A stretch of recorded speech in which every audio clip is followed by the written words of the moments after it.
ચાલો આપણે એક નવી રેસીપી લઈને આવી છું, દૂધીના કોફતા। ચાલો કેમ બનાવીએ આગળ જોઈએ। આપણે દૂધીને છાલ ઉતારી અને આ કટ કરી લીધી છે। હવે એને આપણે ખમણી લઈએ, છીણી લઈએ, ઝીણું ઝીણું કરી લઈએ। દૂધીને આપણે છીણી લીધી છે આ રીતે। હવે એમાંથી આપણે નીચવીને પાણી કાઢી નાખશું, નકર પાણી બહુ થશે અને ચણાનો લોટ પણ આગળ બતાવું એ વધારે જોશે, એટલે આપણે ક્વોન્ટિટી પ્રમાણે છે ને પાણી નીચવી અને આપણે કરશું ને તો જ થશે। 2 થી 4 ચમચી, પછી જે ઘરના સભ્યો હોય એ પ્રમાણે આપણે કરવું। આ રીતે આપણે દૂધીને નીચવી અને બધું પાણી કાઢી નાખ્યું છે। આટલી દૂધીની અડધો નંગ જ દૂધીનો આપણે ઉપયોગ કર્યો છે। 2 ચમચી ચણાનો લોટ ઉમેરીએ, ચાળી અને ડબલી ભરી અને હું રાખું છું, કારણ કે ટાઈમે પછી આપણે ચાળવું ન પડે એટલા માટે હું ડબ્બી ભરીને રાખું છું ચાળીને। 4 ચમચી મેં ચણાનો લોટ આમાં ઉમેર્યો છે। હવે આપણે બધા મસાલા કોફતા બનાવવા માટે આપણે મસાલા કરી લઈએ। એમાં સ્વાદ પ્રમાણે મીઠું, અડધી ચમચી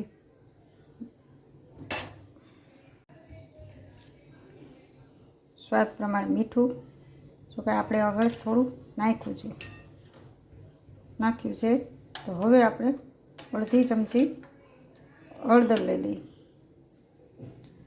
જોઈએ એ પ્રમાણે, 1 ચમચી ભરીને મરચું લઈએ।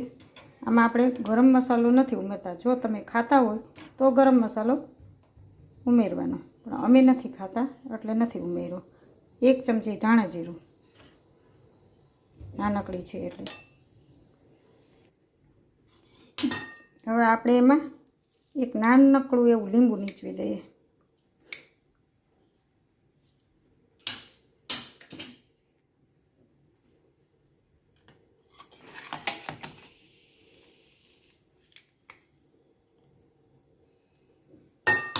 હવે એક નાનકડી એવી ખાંડની ચમચી દળેલી ખાંડ નાખવાની, એટલે કણી ન રહે। હવે એને આપણે બધું મિશ્રણ કરી લેવાનું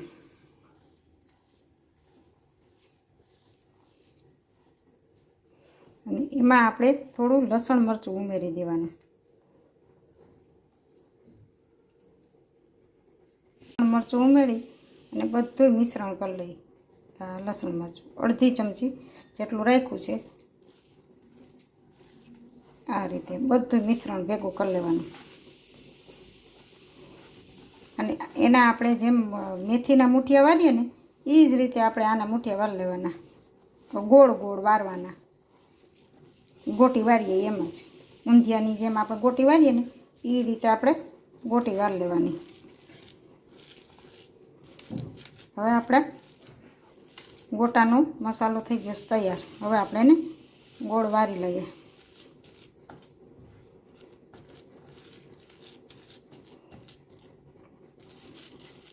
તો વારી ને પછી તમને બતાવું કેવા વળ્યા છે।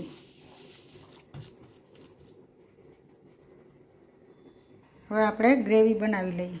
ગ્રેવીમાં કઈ કઈ વસ્તુ જોઈએ?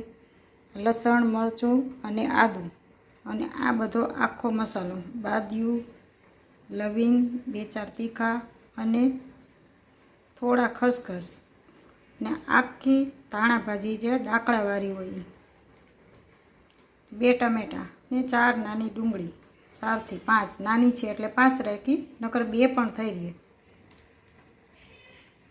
હલો, હવે આપણે ગ્રેવી બનાવી લઈએ ને આ આપણા કોફતા વળી ગયા છે।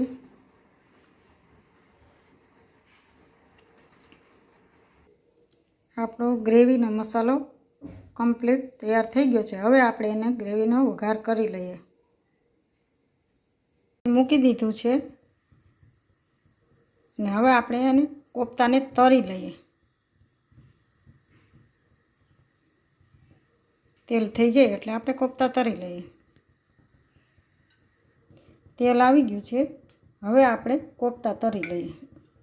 ચલો ચેક કરી લઈએ આપણે પહેલાં કે તેલ આવી ગયું છે કે નહીં. હા, આપણું તેલ આવી ગયું છે. હવે આપણે કોફતા તળી લઈએ.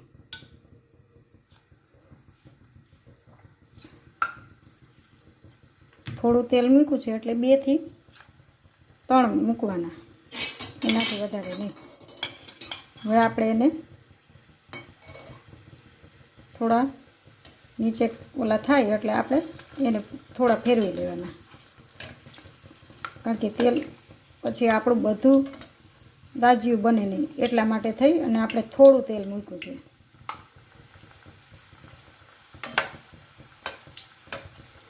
આ રીતે ફેરવી લેવાના બધા.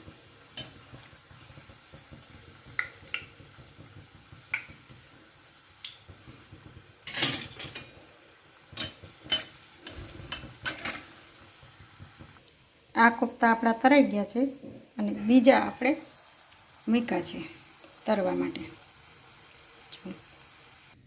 જો ક્રિસ્પી અને સરસ આપણા કોફતા તૈયાર થઈ ગયા છે, ગોલ્ડન કલરના. હવે આપણે ગ્રેવી બનાવી લઈએ.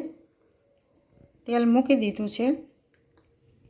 આપણે ગ્રેવી માટે તેલ મૂકી દીધું છે. જો નાના 2 ચમચા આપણે તેલ મૂક્યું છે. હવે આપણે ગ્રેવીનો વઘાર કરી લઈએ. આપણે ગ્રેવીમાં નાખવા માટે 1 વાટકી દહીં લઈ લીધું છે, મોળું, ખાટું નહીં. આ આપણે દહીં લઈ લીધું છે, મોળું, ખાટું નહીં. ગ્રેવી બનાવવા માટે ગ્રેવીમાં દહીં નાખશું ને બહુ સરસ ગ્રેવી દહીંથી સારી લાગે છે. એકવાર જરૂર આ રીતે બનાવીને તમે જોજો કેવી લાગે છે.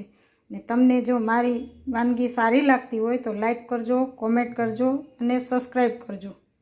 જય માતાજી.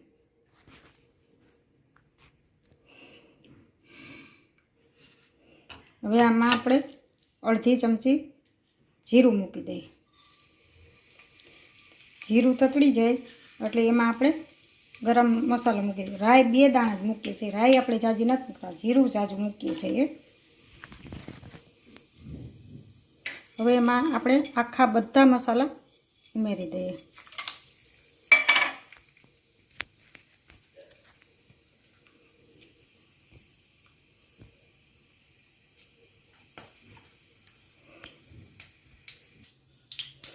હવે આપણે વઘાર તૈયાર થઈ ગયો છે. રાઈ ને જીરું તતડી ગયા છે. હવે એમાં આપણે હિંગ નાખી દઈએ.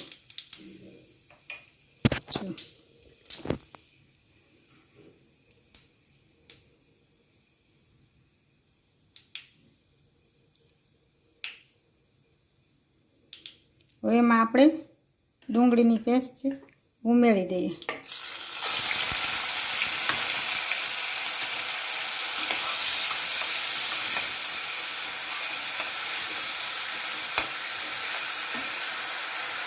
ઉમેરી દીધી છે. હવે એમાં આપણે આદુ, લસણ અને મરચું ત્રણેયની પેસ્ટ ઉમેરી દઈએ. હવે એને આપણે લાલ ગોલ્ડન થઈ જાય ને ત્યાં સુધી આપણે એને સાતળીએ. આપણે એને ત્યાં સુધી સાતળવાની છે કે જ્યાં સુધી એનો કાચો ભાગ ન વયો જાય ત્યાં સુધી.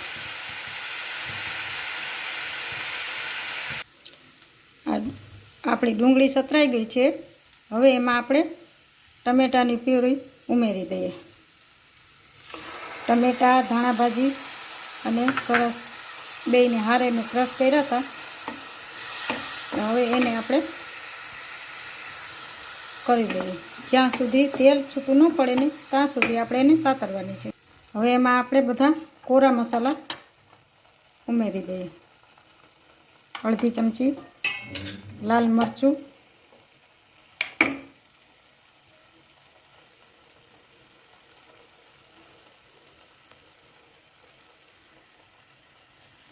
થોડું અમથું મીઠું, કારણ કે મીઠું આપણે કંટ્રોલથી નાખવું પડે, કોફતામાં હોય.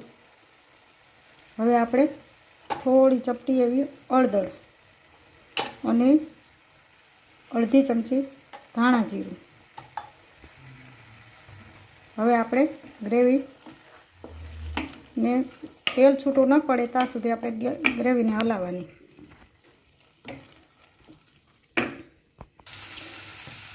આપણી ગ્રેવી તૈયાર.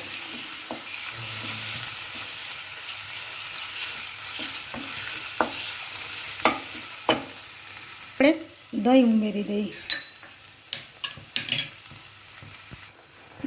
એમાં આપણે દહીં ઉમેરી દીધું છે.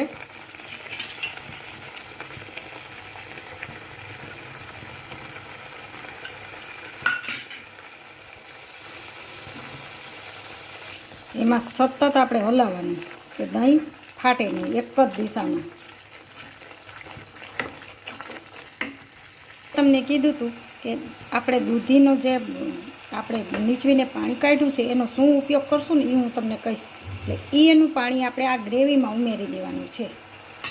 ના બિયા વહી જ ગયા છે, પણ આ આપણી ગ્રેવી તૈયાર. હવે થોડી એને આપણે ઉકળવા દેવાની.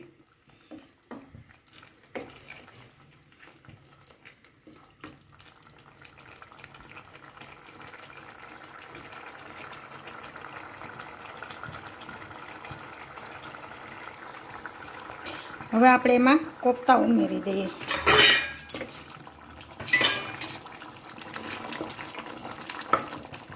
કોફતા ઉમેરી દીધા છે, જુઓ તમે.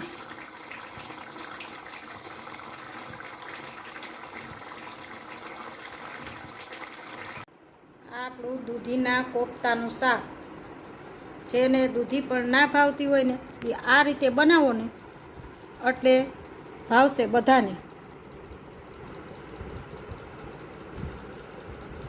આમાં ચપટી સોડા ઉમેરવાના. જોકે મેં નથી ઉમેર્યા, પણ તમારે ઉમેરવાના ખાવાના મીઠા સોડા.